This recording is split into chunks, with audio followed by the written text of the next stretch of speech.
hey guys, this is Deepak Kataria and I am back with a new video. So as I told you earlier that I am going to tell about a guy who just came to Canada in all this restriction. तो ये सब restriction में आना इतना easy नहीं था जहाँ तक मैंने पूरी जर्नी को सुना है. So hi, this is Nikhil Patel and he just came to Canada like before 14 days. He just completed his quarantine, so I just came to meet him. And इनका May 21 इनटेक है. सो जो इनका course है वो आप मतलब सारी चीज़ आपको बताते हैं. ठीक है, मेरा कोर्स वैसे applied electric motion and control management जो कि था मई 2021 में. उसका ऑनलाइन कोर्स तो स्टार्ट हो गया था इंडिया में. एक वीक तक मैंने उधर स्टडी भी कर दिया था. उसके बाद मैंने सोचा कि अभी ट्रैवल तो करना ही है क्योंकि फ़्लाइट बैंड एक्सटेंड ही हो गया था. तो मैंने अर्जेंट में उसका प्लान बनाया इथोपिया वाला, जो अभी आपको हम समझाने वाले हैं. हाँ, तो मतलब यार मैंने जब पूरी चीज़ें सुनी ना तो मैं जहाँ तक कहूँगा ना मतलब बहुत ज़्यादा रिस्क लेके बंदा यहाँ पहुँचा है. तो मैं इतनी रिस्क लेके नहीं आने वाला था अगर मैं इनकी जगह होता तो. सो सबसे पहले मैं बता दूँ कि फर्स्ट ऑफ ऑल होता क्या है कि पूरा सिनेरियो ये है कि अभी तक लोगों को यही पता है कि हम रिस्ट्रिक्शन में ट्रैवल नहीं कर सकते. बट उसमें भी एक एक्सेप्शन थी कि अगर आप आ सकते हो but as a third country, अगर आप कोई अपनी कोविड रिजल्ट्स लेके आते हो एज ए थर्ड कंट्री कहीं से भी, मतलब जो भी थर्ड कंट्री का ऑप्शन अगर आप कोई भी आपके लिए कन्वेंशियल है तो आप आ सकते हो. तो उसका पूरा सिनेरियो मतलब स्टार्टिंग से मैं निखिल से सुनना चाहूँगा कि उनका क्या सिनेरियो था. पहले मैं उनसे पहले का एक्सपीरियंस पूछूंगा कि वो पहले उन्होंने क्या क्या चीज़ें फेस की हैं ये जो लास्ट ऑप्शन था उसके पास आने के बाद. तो फर्स्ट ऑफ ऑल मैंने बुक कराई थी 23 अप्रैल का, जो सुबह एमिरेट्स का फ्लाइट था जो कि ट्रैवल हुआ था. लेकिन मैं उसमें बैठ नहीं पाया था क्योंकि मेरा 19 अप्रैल को कोविड पॉजिटिव आया था. तो अभी मेरे पास ऑप्शन बचता था ताकि मैं अगर नेगेटिव हो जाए तो ट्रैवल कर सकूं. लेकिन as a doctor concern they told me that 14 day तक आप नेगेटिव दूसरा रिपोर्ट नहीं करा सकते क्योंकि मोस्टली वो पॉजिटिव आता है. तो फिर मैंने सोचा चलो कोई नहीं, तो फिर मैंने फ़्लाइट तो कैंसिल कर ही दिया. लेकिन कुछ सर्कमस्टांसेस की वजह से मैंने 22 तारीख को फिर से रिपोर्ट कराया और उसका रिजल्ट आ गया नेगेटिव. वो भी आया 23 को दोपहर को. अभी मेरा फ़्लाइट तो निकल चुका था और फ्लाइट भी बैन हो गया था, तो अभी कर सकता था कुछ भी नहीं. तो मेरा अगर ऑप्शन कुछ था नहीं तो अभी करूँ क्या. तो फिर मैंने डिटेल स्टडी किया कैनेडा ट्रैवल्स का. तो उसमें एग्जाम्पशन था कि आप थर्ड कंट्री थ्रू आ सकते थे, लेकिन अगर थर्ड कंट्री में भी जाना है तो उसका कोविड नेगेटिव रिपोर्ट चाहिए. तो मैंने स्टडी करना स्टार्ट किया कि कौन सा कोई एयरपोर्ट है कि अपने को 2-3 घंटे में नेगेटिव RT-PCR करके देता है या कोई भी PCR टेस्ट करके देता है जो जिससे हम ट्रैवल कर सकते हो, और वो टेस्ट कनाडा गवर्नमेंट अप्रूव करता है.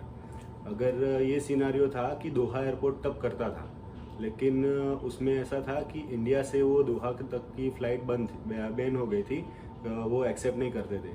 तो वो ऑप्शन भी ख़त्म हो गया था. और उसके बाद हमने ट्राई किया मालदीव्स वाला मैंने ट्राई किया. वो मेरे को ऑप्शन पता चला 10 तारीख के आसपास. तो मैंने 11 तारीख को सब बुक कराया 13 तारीख के लिए, और पता चला कि 13 तारीख वाला भी ऑप्शन अभी बंद हुआ. 13 तारीख से फ़्लाइट बैन हो रही है क्योंकि मेरा RT-PCR आने वाला था 12 को दोपहर को.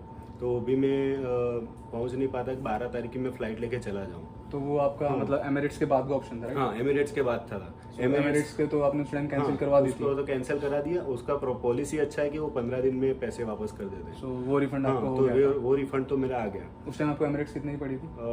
वो तो 97,000 के अराउंड ही थी. ओके, सो वो दुबई से?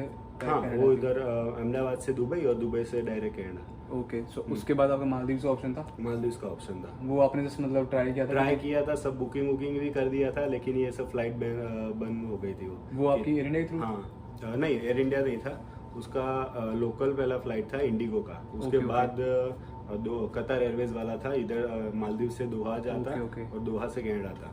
सो उसके बाद आपने एक ऑप्शन और लिया था? हाँ. वो क्या था? वो एयर इंडिया का था? वो एयर इंडिया का था. वो अभी क्या था, 22 मई को अपने फ्लाइट शुरू होने वाले थे कि 22 मई को हम अहमदाबाद से मैं निकलता तो 23 को रात को पहुंचता दिल्ली. तो 23 को निकलता दिल्ली से, तो 23 को इधर कनाडा आता, तब तक फ्लाइट बैन हट जाता. तो एयर इंडिया से मेरे को इन्फॉर्मेशन है ऑफिस से ऐसे मिली कि भाई हाँ, ये फ्लाइट ऑपरेट होने वाली है. तो सोचा कि अभी इथोपिया वाला तो मेरे पास ऑप्शन था ही. मैं बुकिंग भी कराता और सब कुछ निकल भी जाता. लेकिन मैंने ये सोचा कि अगर 22 को ऑपरेट हो रहा है तो क्यों ना मैं इधर से डायरेक्ट अहमदाबाद से डायरेक्ट इधर कनाडा पहुंच जाऊं. तो फिर मैंने ऐसा किया कि घर वालों को कंसर्न करके सब बैकअप प्लान करके वो एक फ्लाइट रिस्क लेके वो एयर इंडिया वाला बुक करा दिया। ओके फिर अब 20 तारीख को ही मैंने बुक करा, ज़्यादा जल्दी भी नहीं किया था। ओके लास्ट एंड मोमेंट पे करा और 21 तारीख को मेरे को पता चला कि कल का फ्लाइट ऑपरेट नहीं होने वाला है। ओके अब मेरे पास ऑप्शन बच गया इथोपिया वाला, तो वो Okay. तो फाइनल था, मैंने सब रिसर्च करके रखा था। 17 तो तारीख मतलब आपका एयर इंडिया वाला भी अभी रिफंड आया नहीं है, रिफंड अभी नहीं है तो वो रिस्क आप लेके चल ही रहे हो हाँ, अभी है। वो वो कितनी तो- पड़ी था, वो 1.5 लाख की? वो 1,47,000 वाला था। ओके सो लाइक पहले इन्होंने एमिरेट्स बुक कराई थी, वो कोविड पॉजिटिव वजह से वो जा नहीं पाए थे। चलो उसका अच्छा है कि उनको रिफंड हो गया। दूसरा उन्होंने मालदीव्स का ट्राई किया था, बट वो भी उसमें सर्कमस्टांस ऐसे थे कि वो जो मालदीव गवर्नमेंट ने बंद कर दी थी फ्लाइट्स, तो वहाँ भी जाना पॉसिबल नहीं हो पाया। उसके बाद उन्होंने एयर इंडिया का ऑप्शन लिया। तो एयर इंडिया का तो मतलब क्या ही कहना, जिसका रिफंड अभी तक नहीं आया है। एयर इंडिया से वैसे भी बहुत लोग बहुत स्टूडेंट्स को शिकायत रहती है, और ड्यू टू दिस मतलब इस कोविड के दौरान तो बहुत ज़्यादा ऐसा हुआ है कि अभी तक रिफंड्स अटके हुए हैं लोगों के। तो आपने मतलब एयर इंडिया के बाद आपने ये ऑप्शन लिया है? हाँ, एयर इंडिया के बाद ये ऑप्शन लिया था, वो भी Okay. एक ही दिन बाद के। अच्छा। 23 तक का मेरा फ्लाइट था दिल्ली से, तो Okay. मैंने 24 का ही बुक कराया था। ओके वो सब कुछ जो भी था ये इथोपिया वाला रूट ओके ओके ओके ऐसा था।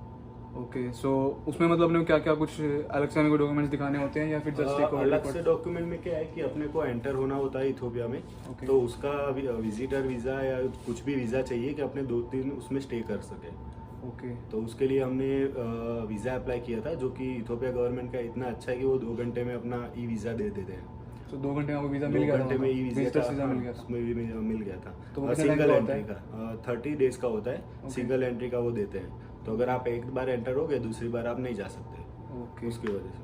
तो जस्ट एक हमें वहाँ का विजिटर्स वीज़ा चाहिए, हाँ, उसका विजिटर वीज़ा चाहिए, ई वीज़ा ही अप्लाई करना वही होता है। मतलब वो एज पर कंट्री डिपेंड हाँ, करता है। बहुत सी कंट्री वो भी हाँ। मतलब उनको उसकी जरूरत भी नहीं होती है। कुछ को नहीं जरूरत होती है। Okay. इंडियन पासपोर्ट कई कंट्री ऐसे है कि इंडियन पासपोर्ट को हाँ honorable जैसे आपने visa अभी देते हैं। बताया कि हाँ। कुछ बंदे इनके कुछ 1-2 फ्रेंड्स हैं वो फ्रैंकफर्ट से हैं, राइट? हाँ, तो वहाँ पे हमें उसकी जरूरत नहीं है visitors visa। नहीं, हमको क्या है कि उधर एंटर नहीं होना है, उधर एयरपोर्ट पे आरटीपीसीआर कराना है, तो उसके लिए अपने को वीजा की जरूरत नहीं होती है।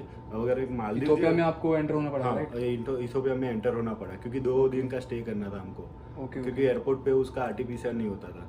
ओके सो मतलब 2 दिन आपको वहाँ पे उसी लिए आपको विजिटर्स वीजा हाँ, लेना वही पड़ा। वही। और मालदीव्स का क्या होता है कि मालदीव्स वाला ऑप्शन हमने इसलिए चुना था कि उधर क्या विजिटर वीजा अप्लाई करना नहीं पड़ता। उधर जाओ, आप अब उनको रिटर्न टिकट दिखाओ और क्या हम उधर से वीजा स्टैम्प करा सकते हैं। सो मालदीव ज़्यादा इजी था, हाँ, मालदीव बट ज्यादा वो easy था। फ्लाइट्स आपको मिली नहीं, हाँ, राइट? क्योंकि जो मालदीव गवर्नमेंट ने पहले ही बंद किया था, लेकिन सबको क्या था कि सब आइसलैंड बंद है, लेकिन 1-2 आइसलैंड ऐसे थे जो शुरू थे, तो इधर से हम उस वो आइलैंड पे जाने वाले थे और उधर से वो हम निकलने वाले थे कनाडा के लिए।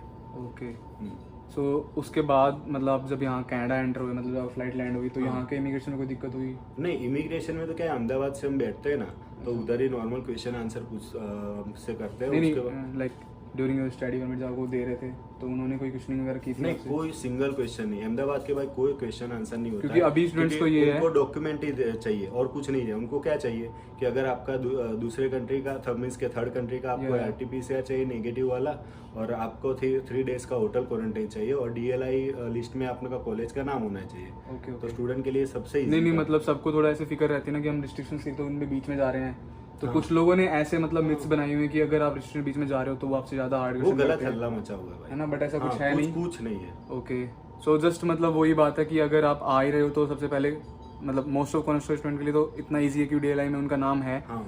दूसरा कोविड रिपोर्ट, जिस कंट्री जो भी थर्ड कंट्री अभी जो भी आप चूज कर रहे हो, और हमारे जो भी डॉक्यूमेंट्स होते हैं कॉलेज से रिलेटेड, हमारी फीस रिसिप्ट वगैरह वो सब मैंने बताई हुई है पहले। तो उसके बाद मतलब अगर हम ऐसा कुछ होता है कि जैसे मान लो कुछ कंट्री ऐसी भी है जो उन्होंने खुद से चूज की हो कि ये सबसे ट्रैवल करके नहीं आना है, ऐसा कुछ? नहीं नहीं, कनाडा गवर्नमेंट ने कोई ऐसा पर्टिकुलर नहीं दिया है Okay. कि आप इस कंट्री से आओ, उनके सिर्फ थर्ड बट हाँ ऐसा नहीं है कि मतलब पाकिस्तान के उन्होंने बॉर्डर्स क्लोज किए हैं तो पाकिस्तान चला जाए बंदा फिर वहां से यहाँ आए। नहीं नहीं नहीं, ऐसा नहीं है। उनको उन्होंने इंडिया पाकिस्तान दोनों से बंद किया हुआ था, तो उसके अलावा आप कोई भी कंट्रीज में दुबई के जाके भी आ allowed है, सकते थे। हाँ, दुबई सब अलाउड है, लेकिन इंडिया वालों को अलाउड होना चाहिए उधर जाने के लिए। अगर आप उधर जाते हो, उधर से आपका नेगेटिव आरटीपीसीआर मिल सकता है, तो उसके बाद आप अप टू कनाडा के लिए ट्रैवल कर सकते हो। ओके हाँ, और लास्ट में मुझे एक चीज़ और पता लगी थी इनसे कि इनको होटल क्वारंटाइन नहीं करना पड़ा था, तो वो भी रीज़न मैं इन्हीं से जानना चाहूँगा कि क्या रीज़न था। मतलब मुझे भी ऐसे था, मुझे उस चीज़ से पूरी क्लियरिफिकेशन नहीं थी कि होटल क्वारंटाइन उस कंडीशन में होता है या नहीं होता है। तो उसमें क्या होता है कि अगर आप लास्ट कुछ 90 डेज में अगर आप इन बिटवीन अगर आप पॉजिटिव आए हो 14 से 19 डेज के बीच में, तो आपको होटल क्वारंटाइन नहीं करना पड़ेगा।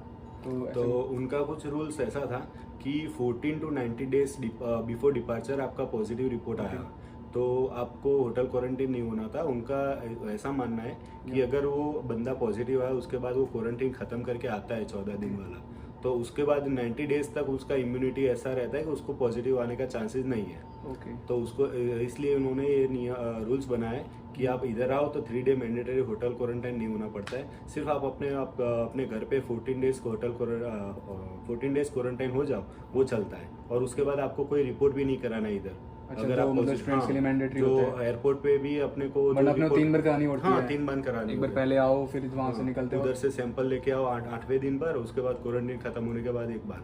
तो मेरे तीनों रिपोर्ट में से कोई भी रिपोर्ट नहीं कराना है मेरा। ओके। तो मुझे पहले लगा था कि होटल क्वारंटीन नहीं हुआ है तो शायद इनके वो पैसे बच गए होंगे, but as per this third stop मतलब इतनी ज़्यादा पैसे लगे थे 170 लैक्स। तो मतलब 170 लाख तो उनके लगे ही लगे हैं, और अभी 1.5 लाख वो रिस्क में रखे हुए हैं। तो मतलब इतनी रिस्क लेके चलो बंदा फाइनली यहाँ पहुँच गया है।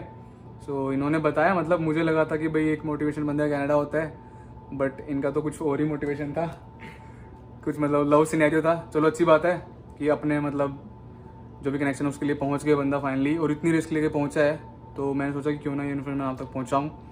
दूसरा मतलब ऐसा कुछ था, कोई ऐसा ऑब्स्टेकल जो आप बताना चाहते हो कि भाई ये गलती ना ऑब्स्टिकल में क्या है कि कुछ होता नहीं है प्रॉब्लम, लेकिन सब क्या अपने दिमाग में सब चढ़ा के बैठे कि थर्ड कंट्री से आ गए, उधर से कुछ हो सकता है, ये हो सकता है। हाँ, मतलब बहुत से ऐसे अपन मिथ्स हाँ। दूसरे सुन लेते हैं, एजेंट से सुन लेते हैं, या फिर कुछ ऐसे स्टूडेंट्स होते हैं जिनका एक्सपीरियंस रहा कुछ हो रही है और वो बताते कुछ हो रही है, तो उसके लिए हम ज़्यादा टेंशन हो जाते हैं। और मैं खुद बताता हूँ कि इनके जो फियोंसी है, मैंने उनको मना कर दिया था कि भाई अगर वो आ रहे हैं तो मतलब इट्स रिस्की।